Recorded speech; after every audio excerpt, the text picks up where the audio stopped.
नमस्कार साथियों, जैसा कि आप सभी लोग जानते हैं कि आज एसबीआई क्लर्क का एग्ज़ाम है और आप सभी लोग देख रहे हैं कि कंपटीशन का लेवल किस लेवल का जा रहा है। जैसे-जैसे एग्ज़ाम नज़दीक आता रहता है, वैसे-वैसे बच्चों का जो है दिल धक धक धक धक धक धक बढ़ता रहता है और वैसे ही इन लोग की संख्या भी आप सभी लोग देख सकते हैं कि ये कैंडिडेट्स हैं जो कि इतने लंबे लाइन लगा के रखे हुए हैं और ये दिखाता है, ये डेडिकेशन दिखाता है इनका कि ये साल भर की मेहनत होती है, ये 1 महीने की मेहनत नहीं होती है, 20 दिन की मेहनत नहीं होती है। तो सर आप क्या कहना चाहेंगे इस पर? सर जैसा कि मैं देख पा रहा हूँ कि बच्चों के अंदर जोश और उत्साह बहुत ज़्यादा है और एसबीआई बात जब एसबीआई की आ जाए तो बच्चा कभी भी एग्जाम नहीं छोड़ना चाहता। अभी बिल्कुल। हमने कई इंटरव्यू किए बच्चों के, तो ये पाया कि कुछ बच्चे वाराणसी से आ रहे हैं, कुछ कैथल अंबाला कितनी दूर दूर से आ रहे हैं।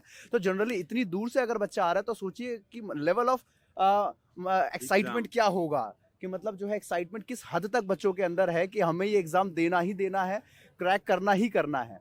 और एसबीआई का चाहे क्लर्क का एग्जाम हो सर, चाहे एसओ का हो, चाहे पीओ का हो, बिल्कुल। बच्चा कभी भी कोई एग्जाम नहीं छोड़ता है और वो चीज हमें यहाँ देखने को मिली है। और अगर हम बात करें सर लेवल ऑफ एग्जाम की, जो अभी तक हमने बच्चों का इंटरव्यू किया, तो उससे आप क्या कहना चाहेंगे कि लेवल कैसा रहा और जो नेक्स्ट शिफ्ट में जो बच्चे एग्जाम देने वाले हैं उसके लिए क्या मैसेज होना चाहिए हमारा? सर मैं तो ये कहूँगा कि सभी कैंडिडेट्स को बेस्ट विशेज़ है। सबसे पहले आप सभी लोग को बेस्ट विशेज़ है। लेकिन एक बात ये भी कहना चाहूँगा कि यहाँ पे जो बेस्ट विशेज़ के साथ जो प्रेशर होता है ना बच्चों को, वो ओवरकम करना चाहिए। बहुत ज़्यादा प्रेशर में आप आओगे तो जो चीज़ें आप पढ़ाई कर रहे हो या जो तैयारी कर रहे हो, वो कहीं न कहीं वो आपकी एफिशिएंसी को गिरा देती है, आपके कैपेसिटी को गिरा देती है। ये आप सभी लोग देखिएगा कि आप सभी लोग जब एग्ज़ाम देते हो ना, तो ये कहीं न कहीं आपको डराता है। ये जो सीन है, ये आपको सीन डराता है और ये कई लोग जो तैयारी करके आते हैं साल भर, वो देखते हैं कि अरे यार इतना कंपटीशन है।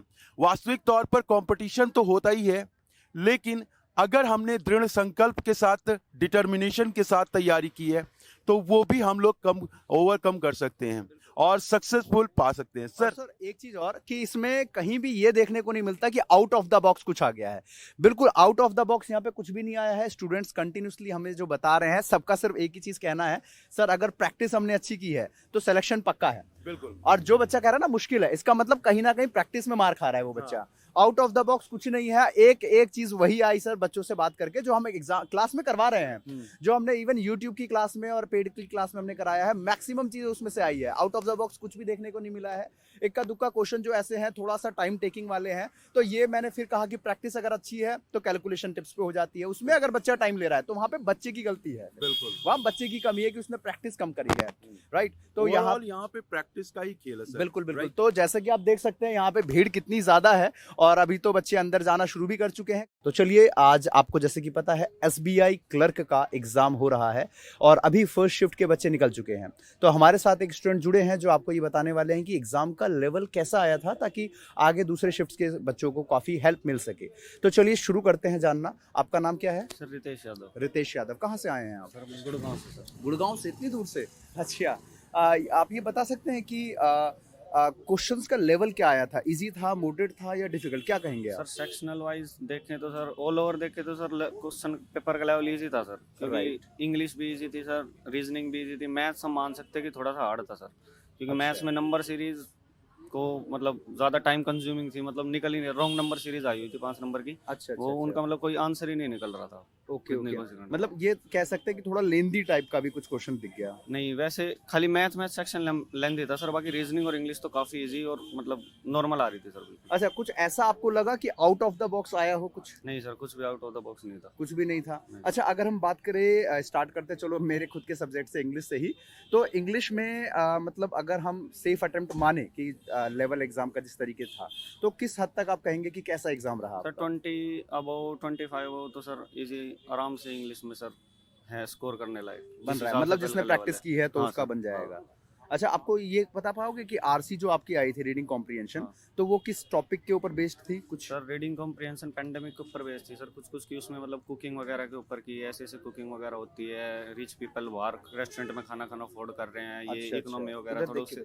थोड़े उससे रिलेटेड थी सर सब कुछ अच्छा पूरा। अच्छा अच्छा, इससे रिलेवेंट थी और उससे रिलेटेड वो कैब भी आते हैं 2-3 लास्ट में। हाँ सर, वो कैब काफ़ी इजी आ रही थी। इजी आ रहे थे वोकैबलरी? हाँ। अच्छा, तो बच्चे जैसे कि आप लोग जान पा रहे हो कि वोकैबलरी काफी इजी आई है और कॉम्प्रिहेंशन कुकिंग से रिलेटेड कुछ पूछा जा रहा है। रिच पीपल कुकिंग से रिलेवेंट था, प्रॉपर तो याद नहीं है। पेंडेमिक से सर कि पेंडेमिक में ऐसे ऐसे भाई कुकिंग घर होने लगी, फिर उसके बाद बाहर होने लगी, रेस्टोरेंट वगैरह खोलो, स्टार्टअप वगैरह उससे रिलेटेड। स्टार्टअप मतलब फूड से रिलेटेड हाँ। स्टार्टअप पूछा हाँ गया। सर, एक तरीके से रेस्टोरेंट राइट। अगर मैथमेटिक्स की हम यहाँ पे बात करें तो मैथमेटिक्स का लेवल आप क्या कहेंगे? सर मैथमेटिक्स का लेवल मॉडरेट मान सकते हैं। मोडेड मान सकते हैं, यानी कि अगर हम प्रैक्टिस कोई बच्चा बहुत अच्छे से करके जा रहा है तो हम ये कह सकते हैं कि प्रैक्टिस पे ही सारी चीजें यस सर। बेस्ड थी। नंबर सीरीज सर एक बार कोई देखे, एक बार देखते अगर उसको समझ आए तो कर दे, वरना नंबर सीरीज को स्किप करना सही रहेगा, वरना टाइम कंज्यूम होगा, ना आंसर आएगा ना कुछ। इससे अच्छा आप अर्थमेटिक के क्वेश्चंस कर लो, 5 या 6 उतने टाइम में वो हो जाएंगे। अच्छा अच्छा, मतलब ये है कि आप जो है जो आता है उस पे टाइम दो, जो नहीं हाँ। आता तो नहीं ही वो आता फिर फिर। टाइम, हाँ वो क्योंकि वो फिर consume टाइम हो जाएगा। टेकिंग होता है, टाइम हाँ सर। फिर हम अपने आप को ही टाइड अप कर रहे होते Yes, हैं, sir. राइट।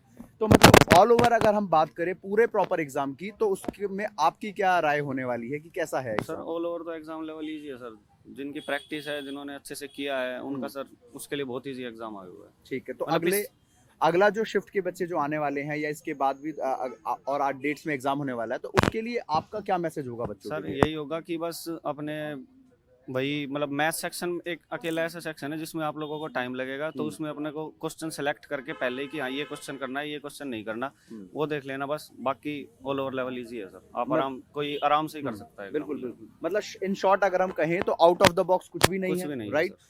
प्रैक्टिस पे सारी चीजें बेस्ड है, Yes, प्रैक्टिस अच्छी की है तो आपका हो जाएगा, Yes, sir. राइट। और वोकैब आसान आई है Yes, फर्स्ट sir. वो कैब के क्वेश्चन ही उसमें थे सर खाली। अच्छा अच्छा कॉम्प्रिहेंशन में 2 थे वो कैब के, अच्छा, बाकी एरर वाला मुश्किल था कि आसान था? एरर इजी था सर। इजी आया था, मतलब कह सकते हैं कि काफी इजी लेवल पे चीजें रही है। Yes, sir. जिसने प्रैक्टिस की है तो उसका निकल ही जाएगा Yes, आराम sir. से।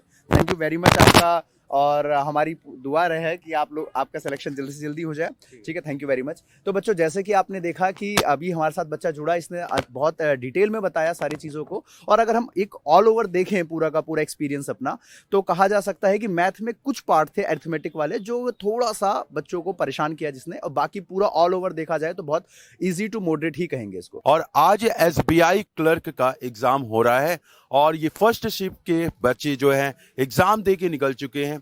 आज हमारे साथ पहले तो एक कैंडिडेट्स मिले हैं, बहुत ही शिद्दत के साथ जुड़े हुए हैं। तो आप पहले अपना नाम बताइए। सर मेरा नाम अनुराग है और मेरा ये सेकंड अटेम्प्ट था अच्छा, इस बार। Yes sir. अच्छा, तो आपका एग्जाम कैसा हुआ अभी? मेरा तो सर इस बार वाला एग्ज़ाम काफ़ी अच्छा था।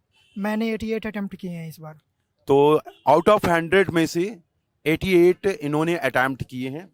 अब आपको बताना है कि किस लेवल का कैसे एग्जाम आया था। पेपर तो काफ़ी सर इजी आया हुआ था मेरे अकॉर्डिंग। अब और सब देख अच्छा। सकते हैं। तो लेवल कैसा था, मतलब मॉडरेट था, इजी था या टफ लेवल था? इजी टू मॉडरेट बोल सकते हैं सर। का क्वांट में कुछ हद तक क्वेश्चन थोड़े से मॉडरेट टाइप में आए हुए थे, बाकी ऐसे सारे क्वेश्चन इजी थे। अच्छा, तो अगर यहाँ पे सर बता रहे हैं कि यहाँ पे क्वांटिटेटिव एप्टीट्यूड में सर डीआई वगैरह कैसे आए थे? डीआई सर थोड़ा सा कैलकुलेटिव था, बाकी वैसे वो ठीक था, नॉर्मल डीआई था, क्लर्क के हिसाब से वैसे ठीक था वो। ओवरऑल डीआई आई कितनी थी क्वेश्चन? डीआई सर ओनली 1 आया था, वो आया हुआ था, और 5 रॉन्ग नंबर सीरीज और 7 to 8 आए हुए थे शायद अर्थमेटिक, और रॉन्ग नंबर सीरीज आया हुआ था।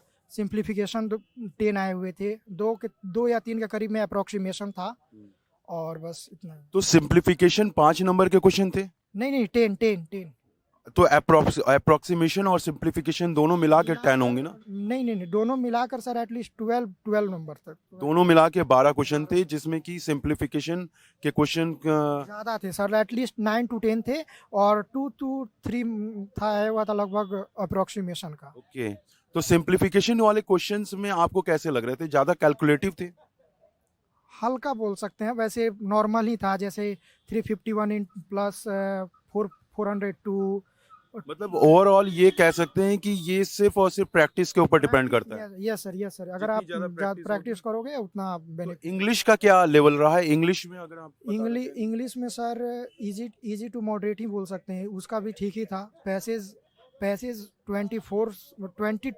से लेकर 28 तक आए हुए थे, मतलब लास्ट सेक्शन में थे वो। और उसके बाद सर लगभग 2 क्वेश्चन आए हुए थे एडियम्स एंड फ्रेजेस के, और 5 स्टार्टिंग में ही 5 पैराजम्बल आए हुए थे पीजे। और देन एरर तो काफ़ी इजी था, देखने से ही पता, अगर कोई न्यूज़पेपर डेली पढ़ता है तो वो पढ़ने से ही उसको पता चल जाए कि एरर कहाँ है। मतलब यहाँ पे रिकमेंडेशन की जा रही है कि न्यूज़पेपर बहुत ज़्यादा नेसेसरी है, ज़रूरी है इंग्लिश के लिए। और यहाँ पे अगर बात की जाए सर, तो एक चीज़ें आप कम्युनिकेट करके बताइए कि जो बच्चे यहाँ पे सेकंड शिफ्ट का एग्ज़ाम देने जाएंगे या थर्ड शिफ्ट का एग्ज़ाम देने जाएंगे, उनके लिए क्या आप बोलोगे? सर सबसे पहले तो आप काम रहो, रिलैक्स रहो और भागो मत। आप सबसे जो आ रहा है पहले, जो भी सेक्शंस आपको आ रहे हैं, मतलब ऐसे तो सेक्शंस एक ही मिलेगा, उसमें जो भी क्वेश्चंस आपको आ रहे हैं उसको आप कूल पहले उसको अटेम्प्ट करो। देखो अगर जो लग रहा है कि नहीं मुझे मतलब इसमें थोड़ा सा डाउट है तो उसको लास्ट में करो। मैंने तो ऐसे ही किया। सबसे पहले मैंने रीजनिंग में ऐसे ही सारे मिसलेनियस पार्ट 4 से 5 मिनट के अंदर कर लिए। फिर मैंने पजल उठाए, लगभग 60 मिनट बचा हुआ था, उस समय तक मेरा 2 पजल बचा हुआ था बस। तो रीजनिंग में जो पजल वाला पार्ट था वो कितना टफ था, या कितना मॉडरेट लेवल पे था, या कितना इजी था? सर मॉडरेट बोल सकते हैं, 2 मॉडरेट थे और 2 काफ़ी इजी थे। ओवरऑल 3 पजल आए थे। 3 पजल आए हुए थे। Overall yes sir, 3 yes puzzle sir, आए थे। Yes sir. और जिसमें से 2 मतलब काफ़ी इजी था और एक जो स्टार्टिंग का था सर्कल वाला, वो थोड़ा मॉडरेट बोल सकते हैं। उसमें अगर थोड़ा सा भी स्लिप शॉट हुआ तो वो चला जाएगा। सिलोगिज्म, कोडिंग, डिकोडिंग या फिर अल्फाबेट सीरीज, इन सब से क्वेश्चन? अल्फ़ाबेटिकल सीरीज से 5 क्वेश्चन आए हुए थे और सिलोलिज्म से सर एटलीस्ट 2 या 3 आया था, मुझे उतना ध्यान। हाँ हाँ, स्टेटमेंट बेस्ड थे या फिर? स्टेटमेंट बेस्ड थे। Statement 3 based। स्टेटमेंट था और 2 कंक्लूजन था। 2 में और एक में 2 स्टेटमेंट था और 2 कंक्लूजन था। कंक्लूजन एजम्पशन वाले क्वेश्चन रीजनिंग में कितने आए थे?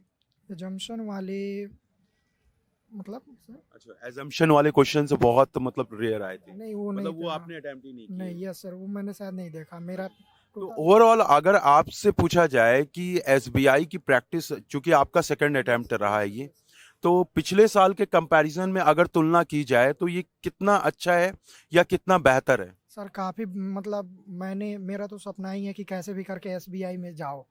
बट पिछली बार मेरा मतलब उतना प्रैक्टिस था नहीं। वैसे जुलाई में था, मैंने मार्च से स्टार्टिंग किया था।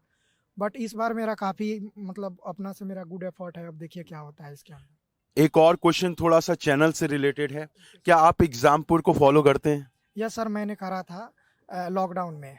लॉकडाउन में मैंने इसी से सारे मतलब जो भी जैसे जीए हो गया, खास करके जो ईएसआईसी का अभी जो पेपर मार्च में हम दिए थे, उसका जो भी जीए का रिलेटेड क्वेश्चन था मैंने वहीं से करा था और उसमें मेरे काफ़ी मतलब अच्छे मार्क्स भी आए थे। मैंने मेंस प्री भी क्वालिफाई किया था बट मेंस में मेरा नहीं हुआ, तो वहीं से मैंने सर उसके चलो बाद। कोई बात नहीं, आज नहीं तो कल तो सफलता मिलनी ही मिलनी है। और इस सफलता के साथ अगर हम लोग दृढ़ संकल्प के साथ मेहनत करते हैं तो 100% डिटर्मिनेशन के साथ सक्सेसफुल। बेस्ट ऑफ लक आप सभी लोग को और best wishes. Thank you very much.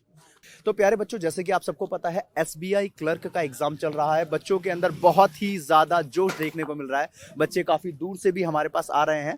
तो एक स्टूडेंट जिनका जस्ट अभी एग्जाम ओवर हुआ है, तो अभी हमारे साथ ये जुड़े हैं और नाम एक बार जानते हैं इनका कौन है और कहाँ से आए हैं। आपका नाम क्या है? Sir, my name is Adarsh Kumar. अच्छा, कहाँ से आए हैं आप आदर्श जी? I am from Varanasi.